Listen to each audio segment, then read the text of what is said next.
Beleza, conforme eu prometi para vocês, continuando da onde paramos, vamos falar um pouquinho sobre plano cartesiano. Então, o plano cartesiano, você já deve lembrar, né? Ele é formado por dois eixos perpendiculares entre si, o eixo das abscissas na horizontal, o eixo das ordenadas na vertical, se encontram na origem, né? A origem é esse pontinho aqui, que é o pontinho que é nulo para a abscissa e nulo para a ordenada.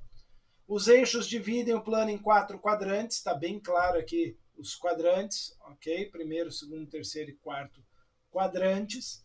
E os pontos são representados por pares ordenados. Então é par porque são dois elementos, as duas coordenadas, e é ordenado porque a sequência é importante. É sempre x e y. É sempre abscissa e ordenada. E se você trocar de lugar, você pode estar falando de um ponto diferente e completamente errado. Ok? Então, olha lá. O ponto A, quem é o par ordenado dele? 1 e 3. E ele pertence ao primeiro quadrante.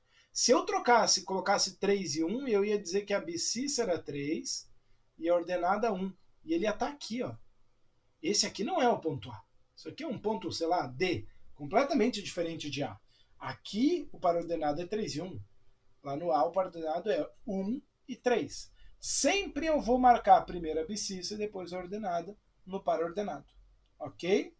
O ponto B está do lado de cá, já não está no primeiro quadrante. Abscissa menos 1, ordenada 2. Então menos 1 e 2 é o par ordenado. O ponto C está no terceiro quadrante. E veja que ele tem abscissa e ordenada com o mesmo valor. Dá vantagem, até se você errar, não erra. Né? Porque se você trocar, dá na mesma. Então, o ponto C é menos 2, pertence ao terceiro quadrante. Com isso, a gente pode destacar algumas coisas sobre o plano cartesiano. Tá? Por exemplo, cada par ordenado corresponde a um único ponto do plano. Então, se eu te der um par ordenado, eu sei especificamente de que ponto você está falando, e esse ponto é único. O contrário também é válido. Cada ponto do plano possui um único par ordenado correspondente a ele. Tá, ok? E olhando para esse par ordenado, eu sei dizer onde é que está esse ponto. Então, se esse par ordenado, x do p, y do p, tem abscissa positiva e ordenada positiva, ele está no primeiro quadrante. Se a abscissa ficar negativa e a ordenada continuar positiva, ele foi para o segundo quadrante. Porque ele está à esquerda do eixo y. Abscissa negativa. Se eu desço ele para baixo do eixo das abscissas, ele vai para o terceiro quadrante e ele fica com abscissa e ordenada negativas. Se eu volto ele para a direita do eixo das ordenadas, ele vai para o quarto quadrante, onde ele mantém a ordenada negativa, porque ele está para baixo, mas ele fica agora com a abscissa positiva. Ok? Então, só olhando para o ponto, para o par ordenado, para os sinais, eu sei em que quadrante ele está. Professor, mas se uma das coordenadas for 0, aí não é nem positivo nem negativo. Como é que eu vou dizer em qual quadrante que ele está? Ele não está em nenhum quadrante. Quando uma das coordenadas é 0, ele está em cima de algum dos eixos. Então, se ele está sobre o eixo das abscissas, a sua ordenada, o y é 0. Então, se for alfa 0, significa que ele não está nem para cima do eixo x, nem para baixo do eixo x. Ele está exatamente no eixo x, no eixo das abscissas. Agora, se o x for 0, então ele não está nem à esquerda nem à direita do eixo das ordenadas. Ele está exatamente no eixo das ordenadas. Ok? Então um ponto ele pertence ao eixo quando uma das coordenadas é 0. E lógico, se as duas forem 0, esse ponto é a origem. Né? E aí ele pertence aos dois eixos simultaneamente. E ponto sobre eixo não pertence a quadrante. Beleza? Ficou claro isso para vocês? Bem importante. Tá? A construção do gráfico de uma função é o processo, então, de colocar as informações da função no plano cartesiano. E a gente faz isso ponto a ponto. Ele pode até formar uma linha e ter infinitos pontos. Aí a gente vai traçar alguns pontos e depois vai inferir sobre o comportamento dessa linha. A gente vai ver isso mais para frente. Agora, eu posso ter funções onde a minha imagem são só alguns pontos E aí eu vou ter pontos isolados. Quer ver um exemplo? Imagina aqui uma função f de A em naturais, ou seja, o domínio é o conjuntual contra domínios naturais, dada por f de x igual a x, e o conjunto A tem só 3 elementos. Cara, se eu tenho só 3 valores para o x, cada um deles vai gerar uma única imagem, eu vou ter no máximo 3 imagens. No máximo, porque eles poderiam gerar a mesma imagem ainda, né?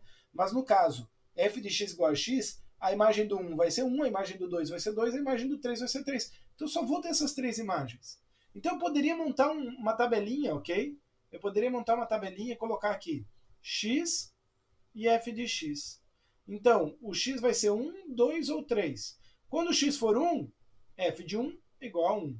Quando o x for 2, f de 2 igual a 2. Quando x for 3, f de 3 igual a 3. E aqui eu tenho os pares ordenados. 1 e 1, 2 e 2, 3 e 3. Além desses 3 caras, não tem mais ninguém no meu gráfico. Então, desenhar o gráfico significa colocar esses 3 caras no plano cartesiano. 1 na abscissa, 1 na ordenada, está aqui o ponto. 2 na abscissa, 2 na ordenada, está aqui o ponto. 3 na abscissa, 3 na ordenada, está aqui o ponto. Nota que a gente procura sempre usar linhas pontilhadas, né? Tanto na horizontal quanto na vertical, para chegar na marcação do ponto. Tá bom? Olha lá.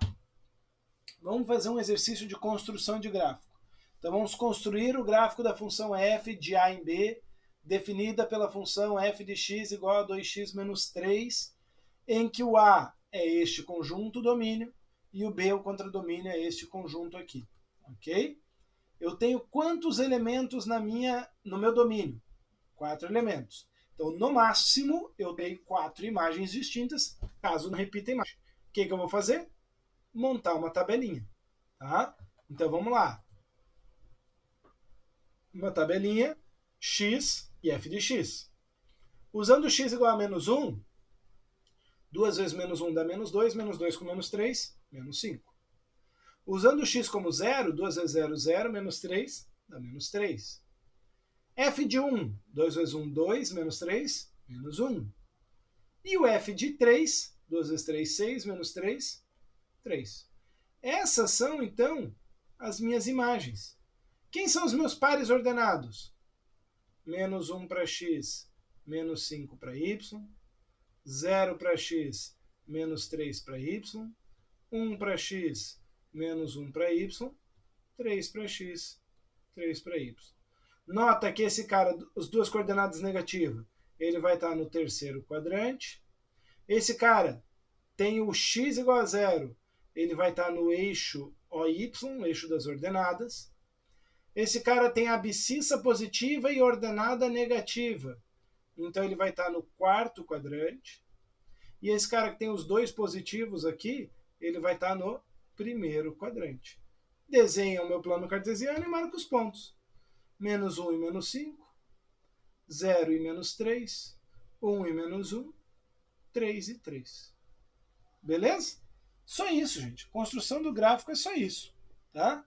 Só que depois de construído, eu posso analisar o gráfico. E às vezes eu não faço a construção, eu só faço a análise. O gráfico já é fornecido construído para mim. Então são várias as coisas que a gente pode analisar. Por exemplo, olhando para o gráfico eu sei te dizer se é ou não é uma função. Por quê? Porque cada valor do domínio tem que ter uma imagem e essa imagem tem que ser única. Olha lá, aqui é uma função. Beleza? Vê que cada elemento do domínio tem uma imagem. Dois elementos podem ter a mesma imagem. Se eu colocar f de 0 e f de 2, os dois estão aqui no eixo x, os dois valem 0. Eu posso ter aqui um outro valor de imagem, aqui, ó, uma altura aqui, onde eu tenho dois valores do domínio que têm a mesma imagem. Isso não é problema. Mas para cada domínio eu tenho uma imagem e essa imagem é única.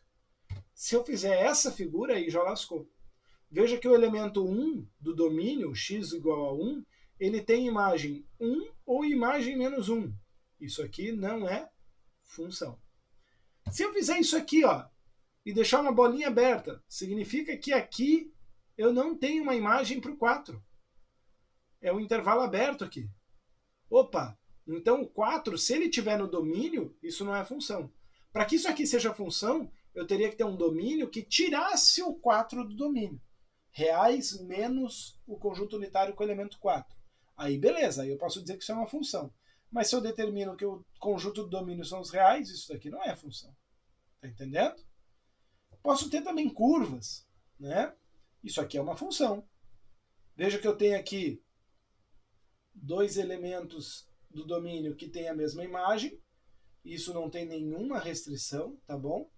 Se eu colocar aqui A e B, ambos têm a imagem C, ou seja, f de A igual a C, f de B também igual a C, mas isso não é restrição, porque eu não poderia ter um elemento do domínio com duas ou mais imagens, tá bom? O que mais que eu posso fazer através da análise? Tá? O que mais que eu posso buscar de elementos, de comportamentos? Por exemplo, se eu olhar onde ela corta o eixo das abscissas, eu vou identificar os zeros. Por quê? Porque aonde está no eixo, se está no eixo, o y vale zero. Se o y vale zero, eu estou falando de uma raiz ou um zero de uma função. Então essa função aqui tem quantas raízes? Duas. O 0 e o 2. Porque eu sei que f de 0, assim como f de 2, é igual a 0. Então, esses dois caras são raízes. Só olhar onde corta os eixos, o eixo horizontal. Aqui, duas raízes também. Menos 2 e o 2. Beleza? Então, identificar as raízes a partir do gráfico é fácil, é tranquilo. Só olhar onde corta o eixo horizontal. Né? Professor, pode não cortar o eixo? Pode. Pode acontecer de só encostar no eixo e fazer uma raiz ali só sem atravessar para o outro lado? Pode, e é raiz. Mas pode acontecer também de uma curva não chegar perto, não chegar nem a encostar no eixo. E aí não tem raiz. A gente vai ver isso mais para frente. Tá bom? Que mais? A gente pode identificar intervalos de crescimento e decrescimento. Algebricamente, uma função é chamada de crescente, ou o intervalo é chamado de crescente, quando um x maior gera uma imagem maior. Ou seja, se o x1 é maior que o x2 e a imagem do x1 é maior que a imagem do x2, quer dizer que eu estou crescendo o valor do x e está crescendo a minha imagem. Isso é uma função crescente. Agora, se eu aumento o x, x1 maior que o x2, e a minha imagem diminui, fica menor, então a minha função é decrescente. Poderia falar também de função constante. Função constante é aquela que a imagem não muda. Ok? Olha lá.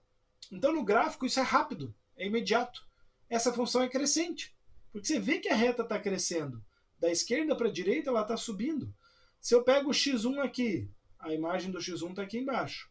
Se eu pego um x2 para cá, a imagem do x2 está aqui em cima. Ok? Essa outra função, é lógico que ela é decrescente. Está bem escancarado isso. Quanto mais para a direita eu vou, maior o valor do domínio, maior o valor do x. Só que mais para baixo está indo, então menor a imagem.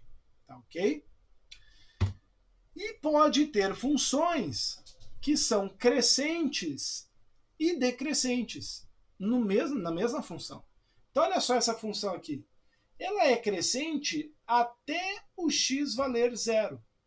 Então lá do menos infinito até o zero, ou para x menor que zero, ela é crescente. Opa, aqui eu vou ajustar depois no slide para vocês, tá? Já para x maior que zero, ela é decrescente. Beleza? Então esse é o comportamento de função que dá para ver aí. Tem mais alguns detalhes, mas para esse vídeo não ficar muito extenso, nós vamos continuar no próximo vídeo. Beleza?